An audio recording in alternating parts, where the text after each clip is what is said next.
checking in with that forecast now. I don't want to get more rain. I feel like I've done a lot of trail walking in the mud lately, yes. And this dry spot has been nice. Yeah, this time of year, it's tough to get the water out of the soil because nothing's growing, so it just sits there. Yep. And, we have short days, low sun angle, but we are going to see more rain. But good news for skiers this weekend, we've got some legit snow coming to the mountains, maybe the best snow of the season so far. You see the snow out west. Some of the ski resorts out west have just been really just raking in the snow, especially in the Sierra, Mammoth Lake, California. They're over their snowfall total for all of last year, and they still got a long ways to go in this winter. The rain, the snow, the storminess continues out west. This energy is moving across the country and eventually is going to bring us some stormy weather as we go into Thursday. You can see a little bit of a risk tomorrow to our west, but look at this large risk, the low to medium risk that develops as the storm system starts to develop on Thursday. And I really think this will probably expand a little bit tomorrow with tonight's update.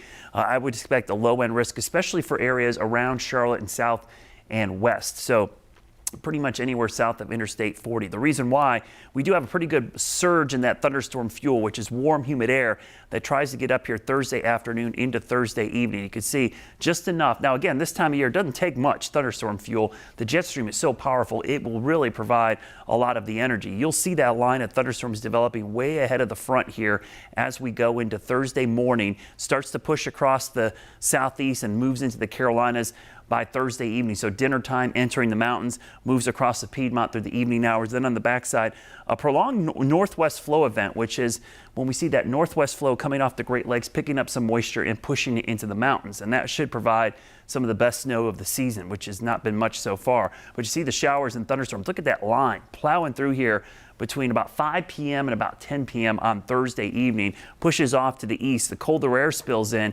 and we change it over to snow. So those northwest-facing slopes near the Tennessee line, those favored locations, Roan Mountain, Beach Mountain, parts of the Smokies could get a ton of snow. In fact, the snowfall potential is pretty significant. Now, the eastern-facing slopes not as much, but those areas near the Tennessee line, you could see anywhere from maybe 1 to 3 to some of the higher elevations could get up in there in that 4 to 6 inch range, especially those favored spots. So when you look at the elevations, the Boone area, maybe an inch or two. It's going to be kind of slushy, trace amount below that. But once you get from Banner Elk and up, that's 3,500 feet and up, that's where you start to see some more significant totals. And I think Beach, Sugar Mountain, Mount Mitchell in particular, could end up with 4 to 6 inches of snow by the time we get into Saturday night. You see the rainfall there Thursday, Friday, dry as we go into the period next week before more rain. Your Guy Roofing 7-day forecast shows that cool down beyond the cold front on Thursday with cold temperatures for the weekend, but that doesn't last. The warm up in the 10-day right back into the 60s